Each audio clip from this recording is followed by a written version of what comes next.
noite, igreja. Paz seja convosco. Podeis assentar. Pastora, não tem jeito. Todas as vezes que eu vou pregar, Espírito Santo de Deus fala os hinos que tem a ver com... Nós cantamos o primeiro hino, Deus é o nosso refúgio, né? Jesus, né? E nós cantamos que existe um rio, né? E é desse rio que nós vamos falar. Salmo 46, por favor. Abra aí. Eu amo a Deus. Eu amo a Deus. Eu subi ali, eu falei, Deus, eu não tenho nem o que falar, só tenho que falar que o Senhor é lindo. O Senhor é lindo, o Senhor é bom. Sabe, queridos, isso não significa que se algum dia eu vim pregar, os hinos não tiver a ver com a pregação, isso significa que Deus não falou, que Deus não confirmou. Mas eu fico muito emocionado, porque, como eu preguei da última vez, todas as vezes que eu subo no culto, sempre me vem à memória quem eu era, quem eu sou, da onde Deus me tirou e da onde Deus me pôs. Eu falo, Deus, eu não mereço, mas eu te agradeço, o Senhor é muito bom, Deus, o Senhor é lindo. E aí nós cantamos o primeiro hino, Jesus é o nosso refúgio. Sempre quando eu estou preparando a mensagem, o pregador tem muito disso. Às vezes Deus já dá o Espírito Santo já dá uma mensagem ali na hora, e às vezes às vezes demora. Deus me deu essa mensagem ontem à noite. Tem vezes que a gente fica pensando, é isso mesmo? E aí nós cantamos o primeiro hino, Jesus é o nosso refúgio. Mas agora cantamos esse outro hino, que existe um rio. Salmo 46, a partir do verso 1. Diz assim: Deus é o nosso refúgio e fortaleza, socorro bem presente nas tribulações. Portanto não temeremos, ainda que a terra se transtorne, e os montes se abalem no seio dos mares, ainda que as águas tumultem e espumem, e as fúrias dos montes estremeça. Há um rio cujas correntes alegra a cidade de Deus, o santuário da morada do Altíssimo. Deus está no meio dela, jamais será abalada. Deus ajudará bem cedinho, antemanhã. Brama as nações, os reinos se abalam, Ele faz ouvir a sua voz e a terra se derrete. O Senhor dos exércitos está conosco, o Deus de Jacó é o nosso refúgio. Vinde contemplai as obras do Senhor, que assolações efetuou na terra. Ele põe termo, Ele põe fim à guerra até os confins do mundo. Quebra o arco e despedaça a lança, queima os carros no fogo. Aquietai-vos e sabei que eu sou Deus. Sou exaltado entre as nações, sou exaltado na terra. O Senhor dos exércitos está conosco. Deus de Jacó é o nosso refúgio e fortaleza. Senhor, eu te agradeço, porque mesmo sem eu merecer, o Senhor insiste comigo, o Senhor insiste conosco. O Senhor me ama, eu sei que o Senhor me ama muito mais do que eu mereço, Senhor. E qualquer palavra que eu possa dizer é pouco para expressar o meu amor por Ti. Eu te amo, Jesus, eu te amo. Continua falando conosco, Senhor, em nome de Jesus. Amém, amém. Então, conforme nós lemos aqui, igreja, a palavra de Deus diz no verso 1 que Ele é socorro bem presente nas tribulações. Mas você, às vezes nós podemos falar que às vezes não parece que Deus é socorro bem presente. Não é, querido? Às vezes nós nos encontramos em tal situação, em tal dificuldade. Vamos ser sinceros, às vezes não parece que esse Deus, Ele é bem e tão presente na hora da angústia. Aí o verso 2 vai dizer: portanto não temeremos, ainda que a terra se transtorne, ou seja, ele está dizendo, aqui o salmista está dizendo, ainda que haja terremotos, ainda que os montes se abalem, e os mares e as águas tumultem, ou seja, ele está dizendo aqui, ainda que haja um tsunami. E quando o salmista escreveu isso, já havia terremotos na terra, já havia mar revolto.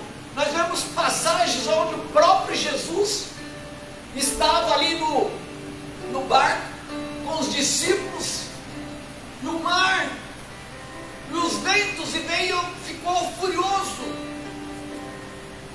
E aqui o salmista está dizendo, ainda que haja terremotos, ainda que haja um tsunami, ainda que haja uma catástrofe,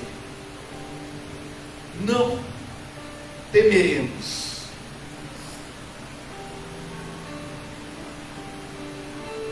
O verso 1, eu disse que em meio às dificuldades, em meio a algumas situações dificultosas, às vezes que nós nos encontramos, às vezes num luto, às vezes numa perda, às vezes numa situação onde nós olhamos e não vemos a saída.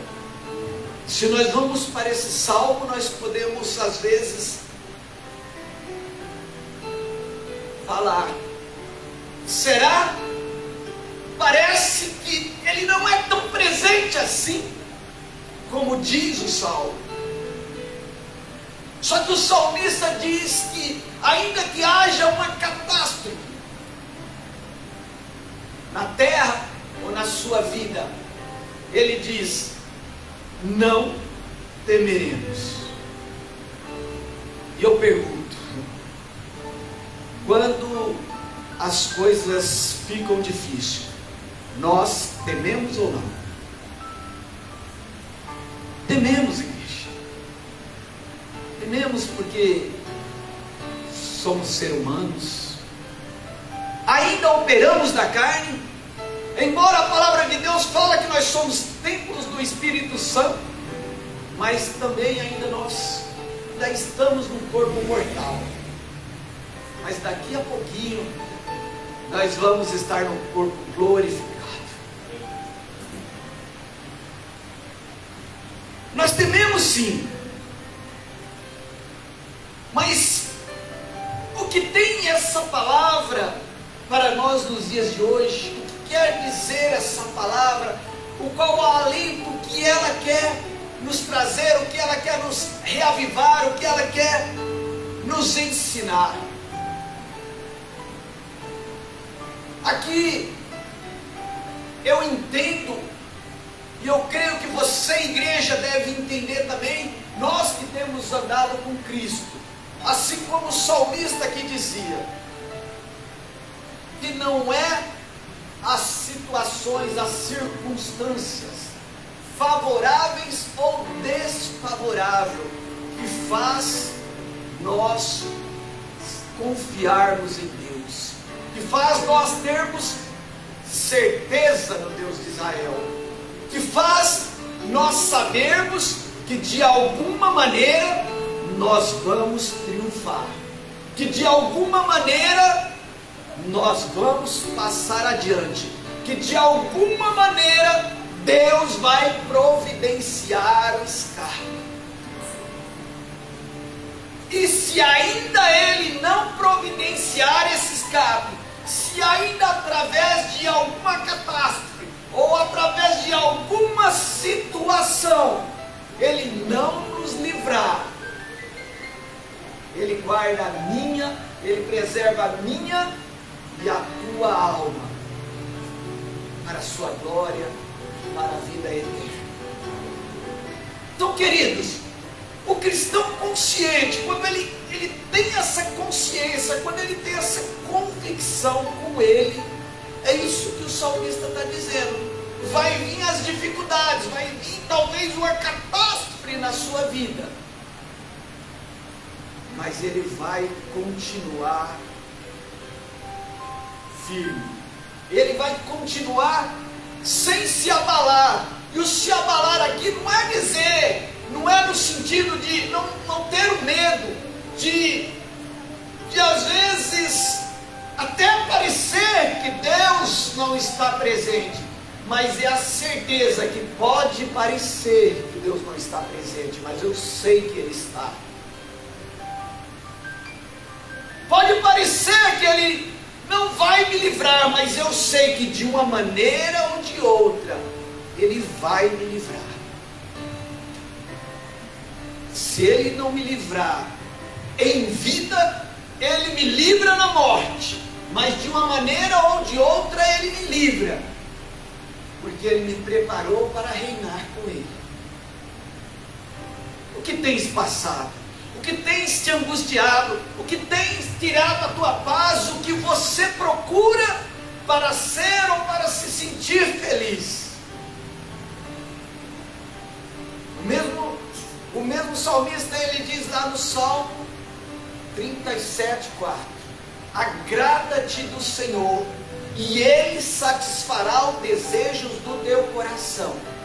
Mas às vezes nós entendemos errado essa passagem. Às vezes nós entendemos que é servir o Senhor e Ele vai fazer tudo o que nós queremos. E na verdade o que a palavra de Deus está dizendo, que coração satisfeito, que alma satisfeita, alma preenchida, só na presença do Senhor. Não há nenhum bem, não há nenhuma conquista, por maior que ela seja, nenhuma alegria terrena, por maior que ela possa nos deixar eufórico, que possa nos preencher de uma maneira eficaz e de uma maneira completa, como estar na presença do Senhor. Porque todas as coisas, queridos, que nos acontecem nessa terra de bom, ela nos traz uma alegria, mas você pode perceber que essa alegria, ela não é uma alegria duradoura. Eu já falei aqui, eu costumo dizer, quando nós sonhamos em conquistar algo, nós lutamos, nós pedimos a Deus e conquistamos, ficamos felizes. Só que daqui a pouco aquela felicidade, aquela conquista já não nos completa mais, e nós precisamos partir para outra conquista. E daqui a pouco essa conquista também não nos completa mais, e precisamos de outra conquista, e vivemos de conquista, e conquista, e conquista. Mas nós só somos completos quando de fato estamos e andamos na presença do Senhor. Aqui quando o salmista diz, Deus é o nosso refúgio e fortaleza, ele estava se referindo ali à cidade de Jerusalém, ele estava se referindo ali a uma cidade fortificada, e nós sabemos, a história diz, e quem conhece Israel, quem já foi em Jerusalém, sabe que lá é uma cidade fortificada, uma cidade de muralhas, e vários países ao longo da história do povo de Israel tentou invadir Israel, tentou entrar em Israel, tentou destruir Israel, e diz a história que só 2 reinos conseguiram. Jerusalém foi invadida, diz a história, no ano de 587 a.C., pelo rei Nabucodonosor, e ela foi invadida uma segunda vez, no ano 70 depois de Cristo, pelo Império Romano. Foi praticamente destruída. Mas é por isso que o salmista diz que Deus é o refúgio e fortaleza, socorro bem presente na hora da angústia. Porque apesar dessas 2 invasões, o povo de Israel sobreviveu, o povo de Israel permanece até hoje. Depois da segunda invasão no ano 70 depois de Cristo, Israel é uma nação que sumiu do mapa, deixou de existir como nação. E só no ano de 1948 que Israel voltou a ser uma nação. 50, 70, sou muito bom de conta, 52 mais 22, 74 anos. Tão somente que Israel voltou a ser uma nação, ser reconhecido. O povo não deixou de existir, mas eu estou peregrinando, e só 74 anos depois, Israel voltou a ser reconhecido como Israel, voltou a ser reconhecido como uma nação, voltou a ser colocado no mapa, voltou a ser reconhecido por todos os outros povos, por todas as outras nações. Então perceba que o povo de Deus sempre foi perseguido, embora passou por situações, embora passou por catástrofes, embora aparentemente Deus não estava presente. Aparentemente Deus sempre foi o socorro de Israel, Deus sempre cuidou de Israel. Israel permaneceu e permanece, e hoje Israel é uma das maiores potências mundiais. País rico, país próspero, um país respeitado.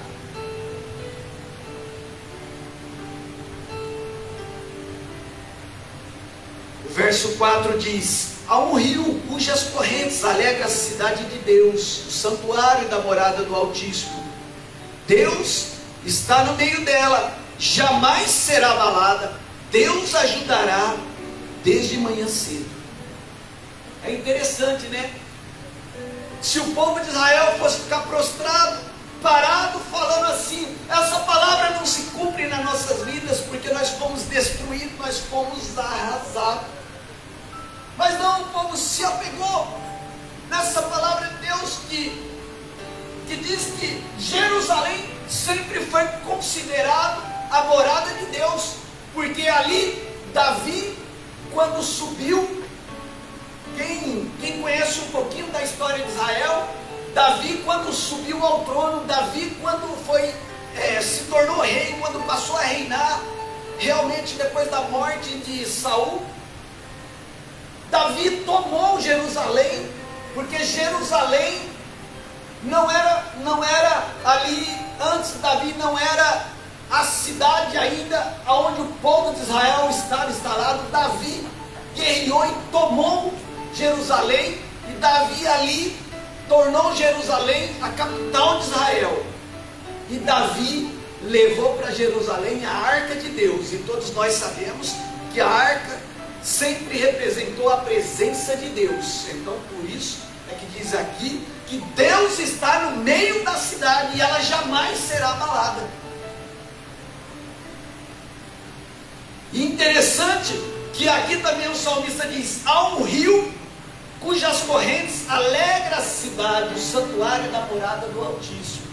Só que se você for ler sobre a história, em Jerusalém não existe nenhum rio que corta a cidade. Existe rio nas redondezas, mas não existe um rio que corta a cidade. Não existe um rio que corta a cidade. Só que aqui, se nós formos lá em 2 Crônica, coloca na tela por favor, 2 Crônica, capítulo 32, verso 30. Aleluia, glória a Deus.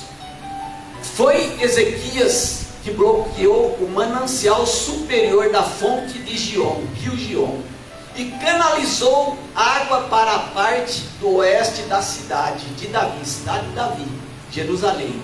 Jerusalém é conhecida como a cidade de Davi, e foi bem sucedido em tudo que se propôs a fazer. Então, queridos, aqui também está fazendo uma alusão lá a palavra de Deus, bem no início da criação, lá em Gênesis capítulo 2. Coloca na tela, coloca o verso, dá para colocar o verso 8? Eu coloquei o 13 aí, mas se der para colocar o verso 8 aí, eu agradeço.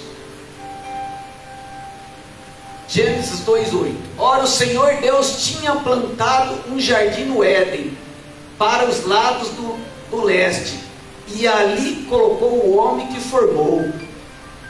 Então o Senhor Deus fez nascer do solo todo tipo de árvore, agradáveis aos olhos e boas para alimento. E no meio do jardim estava a árvore da vida e a árvore do conhecimento do bem e do mal.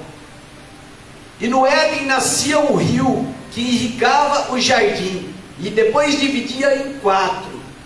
O nome do primeiro é Pison, e percorre toda a terra de Ávila, onde existe ouro.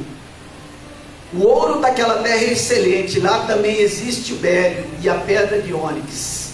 O segundo rio, que percorre toda a terra de Cush, é o Gion. Aí depois vai falar do terceiro rio, Gion. Então aqui está fazendo uma alusão à primeira morada que Deus escolheu, o jardim do Éden, que ele plantou, ele pôs o homem lá, Adão e Eva. E ele fala dos 3 rios, aí ele fala do rio Eufrates também. E aqui esse rio Gion, então, é uma alusão do rio Gion, que o próprio rei Ezequias, depois também quando reinou, ele canalizou as águas para dentro de Jerusalém. Isso humanamente falando, mas espiritualmente falando, para nós nos dias de hoje, conforme contamos, existe um rio. Esse rio é Jesus. E a palavra de Deus diz aqui no verso 5: Deus está no meio dela, jamais será abalado. Deus ajudará ao amanhecer. Então a palavra de Deus está dizendo para mim e para você que existe um rei, que existe um rio, e esse rio, as correntes desse rio sempre correm em favor, sempre correm em direção à cidade santa. E esse rio, quando o rei Ezequias canalizou, ele corria para a cidade santa, literalmente ele corria para a cidade santa, para dentro da cidade santa, para Jerusalém, a morada de Deus, onde fala o verso 5, que Deus estava no meio dela, porque a arca de Deus, que representava a presença de Deus, estava ali. E trazendo para as nossas vidas no dia de hoje, quando nós passamos as tristezas, as perdas, as catástrofes, e parece que não vamos conseguir, parece que não vamos resistir, a palavra de Deus vem nos informar, e vem nos dizer: ei, existe um rio, e esse rio é Jesus, e as correntes desse rio sempre vai de encontro à morada do Altíssimo. Oh, aleluia, glória a Deus. Glória a Deus. Então, queridos, que eu e você sempre medite nessas coisas, nos dias difíceis da vida, nos momentos tristes, porque a palavra de Deus diz que existe um rio, e esse rio sempre corre em favor, nas correntezas desse rio, que é o próprio Deus, que é Cristo, sempre está correndo em favor da morada de Deus. E qual é a morada de Deus hoje? A palavra de Deus diz lá em 2 Coríntios capítulo 6, 19, diz: acaso não sabeis que o vosso corpo é santuário ou morada do Espírito Santo de Deus que está em vós? Então, queridos, eu queria dizer para ti o que o Espírito Santo já falou para mim. Luiz, sempre nos momentos difíceis, lembre-se que existe um rio. E eu sou o rio. Eu sou o rio da vida. E você é a morada e eu estou em ti. E esse rio sempre vai alegrar a minha morada. Alegra-te, porque eu sou esse rio. Então, querido, eu e você, nós não estamos sozinhos. Deus, Ele é o socorro bem presente nas tribulações. nós podemos ter a certeza sempre que vamos prevalecer. Deus está no meio de nós, Deus está em nós e vai permanecer. Ele diz que sempre estará conosco.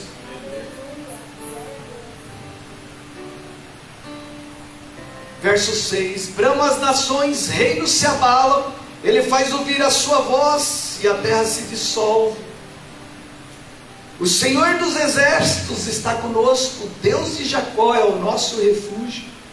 Novamente a palavra de Deus informando e repetindo que Deus, o Deus de Jacó, Ele é o nosso refúgio. Então sempre, queridos, que eu e você estiver passando lutas, estiver passando dificuldades, lembre-se que há um refúgio, que há uma fortaleza, e essa fortaleza é ninguém menos que o próprio Deus. Oh, aleluia, glória a Deus. Deus está conosco, diz o verso 7, o Senhor dos exércitos. O verso 8 diz: vinde, contemplai as obras do Senhor, que assolações tem feito a terra. Ele põe fim à guerra, quebra o arco, corta a lança, despedaça, queima os carros no fogo. Eu queria que você, por favor, coloque agora na tela 2 de Reis, capítulo 18, verso 35. Aleluia, glória a Deus. Deus é bom o tempo todo, Deus está conosco. Oh, aleluia.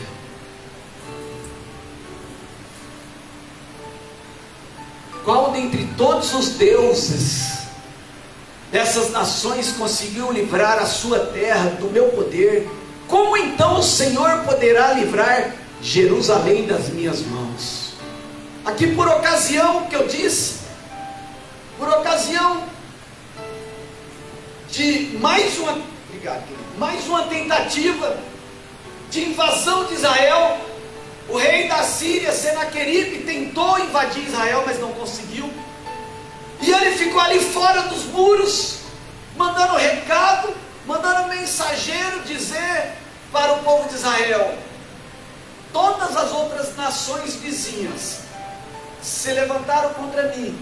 E ele e essas nações tinham vários deuses, e nenhum pôde me resistir, nenhum pôde livrar as suas nações da minha mão. Quem é o vosso Deus que possa livrar da minha mão?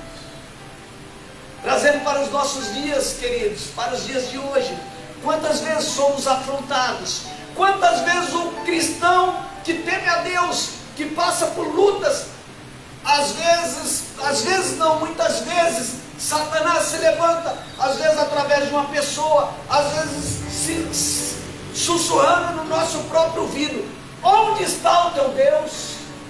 Cadê o teu Deus? Quem é o teu Deus? E às vezes, queridos, nós aceitamos a sugestão: é realmente, por que eu estou passando isso? Por que Deus permitiu? Queridos,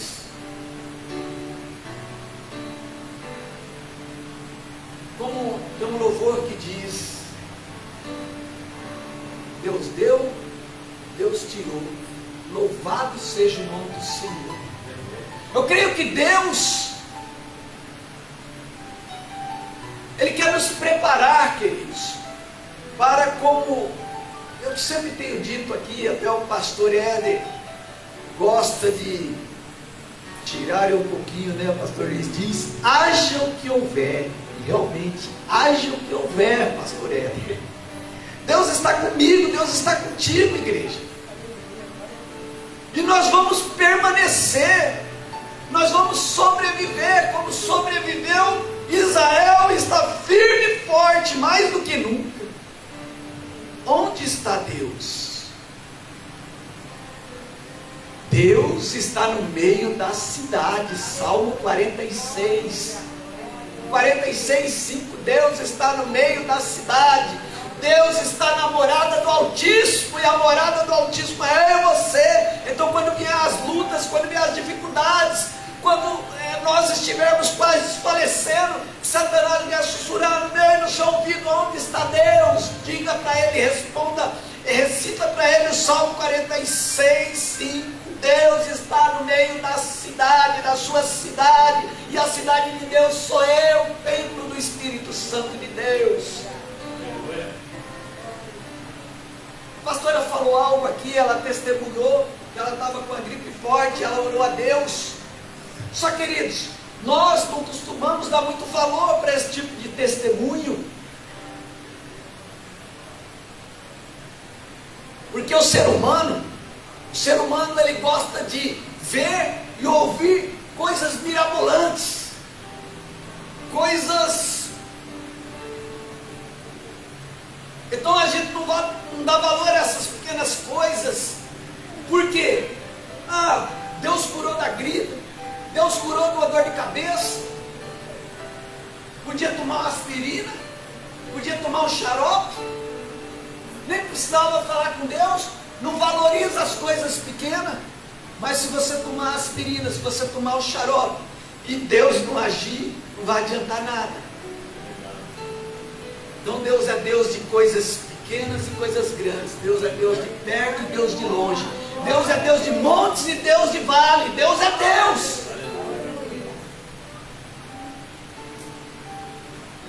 Sabe, queridos, desde quando eu me converti, houve uma época, hoje não vejo mais, não vejo muito mais isso, mas houve uma época, há 20 anos atrás, que havia muitos testemunhos impactantes, né, pastor? Do cara que morreu e ressuscitou, do cara que viu uma luz de neon, do cara que viu, da pessoa que viu o anjo com a espada na mão. Vou dar um exemplo para você. Tem uma pastora, entre aspas, aí, pastora da igreja, pastora Lana, tá? Da igreja que lá, ela é intitulada como a pastora dos gays, dos homossexuais. Eu conheci essa mulher no ano de 1994, eu era um novo convertido. Ela esteve na igreja a qual eu nasci, dando um testemunho. E o testemunho dela era lindo. Que ela era lésbica, que ela orou, que ela era jejuou. Ela era uma cristã da Assembleia de Deus. E que Deus libertou ela, e ela estava lá casada com um homem, tinha um filho. E ela contou um testemunho mirabolante. E eu lembro muito bem que de uma das situações ela disse que ela estava indo para um sítio ao encontro, acho que da mãe dela, não lembro exatamente. Eu tenho devo ter ainda essa fita na minha casa, uma fita de VHS. E ela disse que começou a chover, começou a trovejar, e foi, eu acho que a mãe dela, na verdade, estava junto, e foi abrir a porteira lá para atravessar o sítio, e o carro não queria pegar, e de repente ela viu um anjo. Ela fala literalmente que ela viu um anjo com a espada na mão, desmanhada. Queridos, eu não duvido. Se Deus quiser, Ele pode se manifestar da maneira que Ele quiser. Mas onde eu quero chegar? Na época, a igreja dava salto, a igreja pulava, a igreja, as pessoas gostam de ouvir esse testemunho. Uma vez ouvi um testemunho do Dedé Santana, que ele disse que quando ele se converteu, ele estava no avião, e ele ali numa luta e tal, e de repente ele viu uma luz de neon ali em volta da cabeça dele. Enfim, eu sempre fiquei me perguntando, por que eu nunca vi um anjo com a espada? Por que eu nunca vi uma luz de neon? Por que nunca aconteceu essas coisas mirabolantes comigo? Será que Deus não me ama?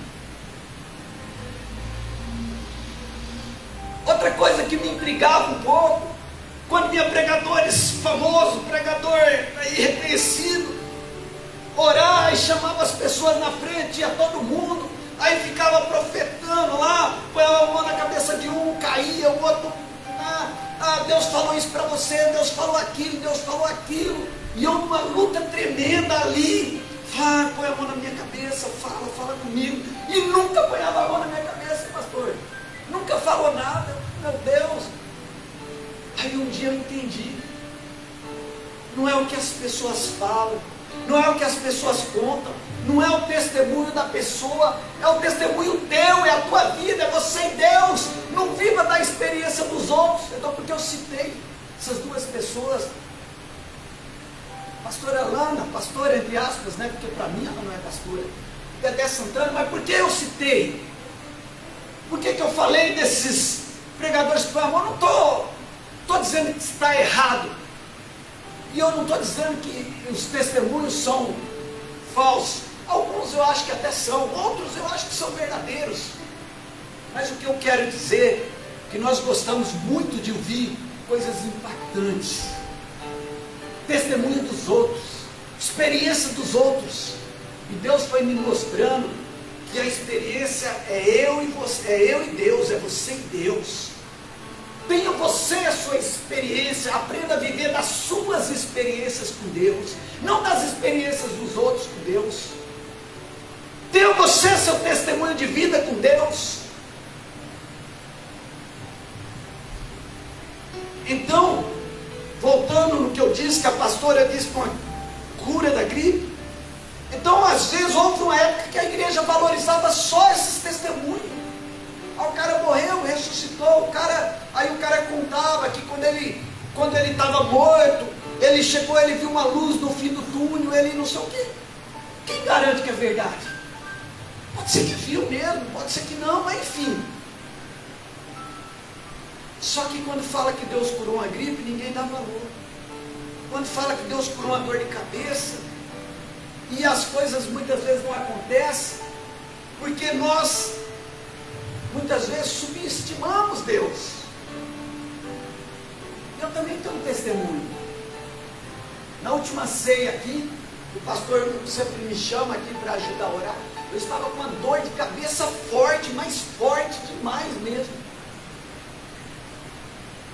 Eu só continuei, porque era um culto, senão teria ido embora para casa. E aí eu me lembrei, eu falei, peraí, eu tenho um Deus, eu vou sentar na mesa com meu Deus agora para ceiar com Ele. Eu falei ali no pensamento, eu falei, eu creio que a hora que eu comer e beber, comer do pão e beber do suco da videira, essa dor de cabeça vai passar. Pronto. Tudo aconteceu, querido. Vou falar um negócio para vocês. O negócio foi tão automático. Estou falando, muitas vezes a gente não valoriza. Aí, sempre a gente vai, eu vou no carro com a Zana, a gente vai conversando. Falei, bem, agora que eu lembrei. Durante a ceia, eu falei isso. Eu nem me dei conta que a dor de cabeça passou. Passou na hora, queridos. Então Deus é Deus de perto e Deus de longe. Deus é Deus de coisas pequenas e coisas grandes. Deus é Deus de montes e Deus de vales. Deus é Deus, querido. Ele age como Ele quer. Ele faz como Ele quer. Mas tenha você sua experiência com Deus. Então aqui, o rei Senaqueribe, ele desafia o rei Ezequias e fala, quem és tu? Esse mesmo rei que desviou o rio Gion ali para dentro da cidade, até porque justamente nessa época, que Israel, que Jerusalém foi cercado, e foi muitos dias ali Jerusalém cercado, e a intenção do rei da Assíria era, já uma vez que eles não conseguiam derrubar, transpor as muralhas de Jerusalém para invadir, então eles iam ficar com o exército deles ali. Ninguém entrava, ninguém saía, e a intenção era que o povo de Israel morresse de fome lá, morresse de sede. Mas eles não sabiam que há muito tempo atrás, quando o rei Senaqueribe começou a invadir todas e saquear todos os países circunvizinhos de Israel, o rei Ezequias se adiantou e falou, um dia eles vão vir contra nós. Aqui tem comida, aqui tem fartura, mas não tem água. Então, antes disso, diz a palavra de Deus que ele mandou cavar um túmulo, e ele enviou as águas da fonte Gion para Jerusalém. Por isso que eles conseguiram resistir. Trazendo para as nossas vidas, o que nós podemos aprender com essa passagem? Estarmos sempre à frente, estarmos sempre preparados.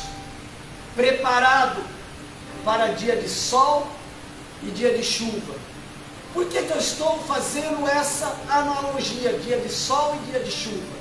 Porque até outro dia eu brinquei com a minha esposa, a Rosana costuma dizer muito assim, ela abre a janela de manhã cedo, está aquele sol lindo, ela fala, louvado seja Deus, que dia lindo para se viver. Aí outro dia eu brinquei com ela, falei, mas o dia de chuva, o dia nublado também tem que se louvar, não vejo ninguém louvando. É verdade, bem, a partir de hoje eu vou louvar. Mas é isso, queridos, é verdade. Os dias nublados, para nós representam um dia triste, um dia, mas não deveria, porque quem está na presença de Deus, é dia de chuva e é dia de sol, e todos os dias tem Deus no dia de chuva e tem Deus no dia de sol. Então o rei Ezequias era alguém que se preparava, era alguém que estava à frente, trazendo para as nossas vidas que nós estejamos preparados para enfrentar dias de sol e dias de chuva, verão e inverno, porque o inverno também para nós representa, então que nós estejamos preparados para todo e qualquer momento. Que a palavra de Deus diz que Cristo Jesus virá como um ladrão vem à noite. Quem não estiver preparado, então que nós estejamos preparados, trazendo para as nossas vidas. Mas esse rei aqui, usado por Satanás, ele desafia o próprio Deus. Coloque agora, 2 de Reis 19:35. Naquela noite, o anjo do Senhor saiu e matou 185.000 homens no acampamento assírio. Quando o povo se levantou na manhã seguinte, o lugar estava repleto de cadáveres. 36. Então Senaqueribe, o rei da Síria, desmontou o acampamento e foi embora, e voltou para Nínive e lá ficou. Certo dia, enquanto ele estava adorando no templo de seu Deus Nisroque, seus filhos Adrameleque e Sarazer mataram-no à espada e fugiram para a terra de Ararat. Seu filho Esar-Edom foi o seu sucessor. Bem feito, demônio. Desafiou Deus. Ninguém desafia Deus e fica impune, queridos. Desafiou Deus.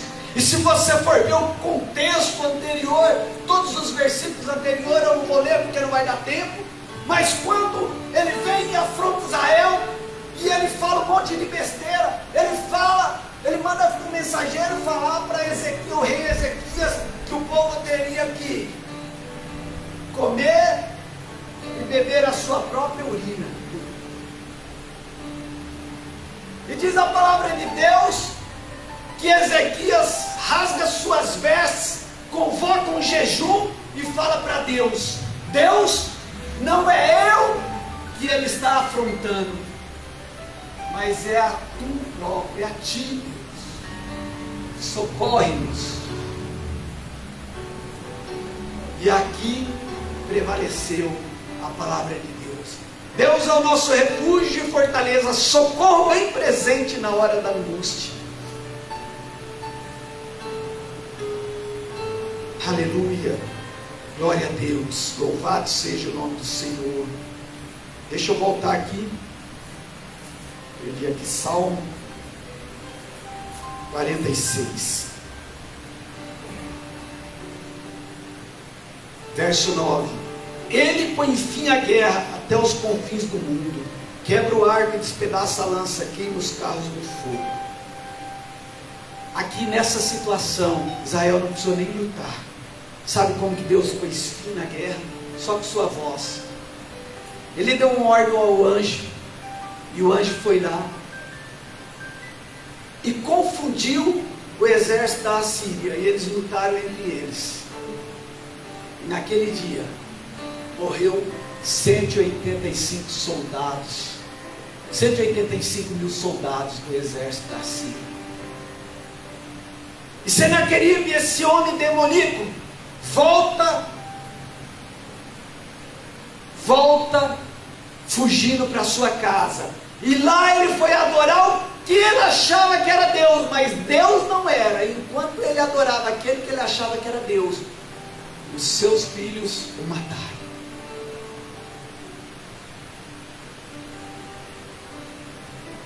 Nós servimos um Deus vivo, queridos. Onde está Deus? No meio da cidade. Então lembre-se sempre disso. A palavra de Deus vai dizer lá em Mateus 10, 28: não temais os que podem matar o corpo e não podem matar a alma, temei antes aquele que pode fazer perecer no inferno, tanto a alma como o corpo. Então, queridos, eu já disse aqui e repito, não precisa ficar com medo de nada não. Não precisa ficar com medo de morrer de Covid, de pegar Covid, o que vai acontecer amanhã. Outro dia eu falei em outro culto, pessoas preocupadas. No dia do Apocalipse, que vai ser obrigado deixar implantar o chip da besta, a marca da besta, ou na mão ou na testa, e quem não aceitar não vai poder trabalhar, não vai poder comprar, não vai poder. E eu vejo cristão preocupado, falei, para, que besteira. Quando acontecer isso, se eu e você estiver preparado como estava o rei Ezequias, nós não vamos estar mais aqui, porque a palavra de Deus diz lá em Tessalonicenses 4,16, que ao dada a ordem de Deus aos anjos, vai tocar a trombeta, e ele virá nas nuvens buscar a sua igreja, mas ele vem buscar uma igreja gloriosa, sem pecado. E quando Satanás começar o seu império aqui na terra por algum tempo, a igreja já foi tirada da face da terra, e o Espírito Santo de Deus também. Então não se preocupe com isso. E se eu e você estiver na presença de Deus, se Deus estiver no meio da cidade, nós não seremos abalados, porque nós não estaremos aqui para ver isso, para presenciar isso. Deus é socorro bem presente na hora da angústia, aleluia, glória a Deus. Deus pode permitir uma catástrofe, igreja. Deus pode permitir até que morramos, mas Ele vai preservar a minha e a tua alma. 2 Timóteo 2,12 diz: se perseverarmos, também com Ele reinaremos. João 6,37: todo aquele que o Pai me dá e que vem a mim, de maneira alguma lançarei fora. Portanto, aquietai-vos, sabei que eu sou Deus. Então, queridos, o que temos que fazer nos momentos cruciais? Pôr em prática o que Deus diz no Salmo 46, no versículo 10. Ei, Deus manda te dizer: aquietai-vos, sabei que eu sou Deus. Ainda que, porque aqui diz o verso 2: portanto não temeremos, ainda que a terra. No verso 3, ainda que as águas. Ou seja, eu termino a minha fala dizendo: ainda que haja uma catástrofe, ainda que Deus não nos livre da morte, mas Ele nos livrará da morte. Ainda que aconteça isso, ainda que aconteça aquilo, ainda o que você possa imaginar, Deus é Deus, está no meio de nós. Há um rio cuja cidade alegra a morada, alegra o santuário de Deus, a morada do Altíssimo. Esse rio é Deus. Alegrai-vos, fortalecei-vos no Senhor, porque o Senhor quer, na verdade, queridos, que eu e você sejamos prudentes como foi o rei Ezequias, estejamos sempre um passo à frente. Deus muitas vezes, na maioria das vezes, Ele permite as catástrofes, Ele permite a tragédia, para que o seu povo se arrependa, para que o seu povo se volte a Ele. Porque eu repito, a palavra de Deus diz lá em 2 Crônicas 7,14: se o meu povo que se chama pelo meu nome se humilhar e orar e deixar os seus pecados e se converter a mim, lá dos céus eu ouvirei, sararei a sua terra e perdoarei para sempre. Então, queridos, está enfermo, está com problema, arrependa-se, volte ao Senhor, busque ao Senhor, clame ao Senhor, e Ele te livrará. Ele é Deus. Entenda que tudo que Deus permite que o cristão passe, seja dias de sol ou dias de chuva, parafraseando aqui a minha esposa, seja dia de sol ou dia de chuva, é uma oportunidade para nos prepararmos para Jerusalém celestial. Medite no que diz o profeta Amós: prepara-te para encontrar o Senhor teu Deus. Amém, pastor Éder? Aleluia, glória a Deus.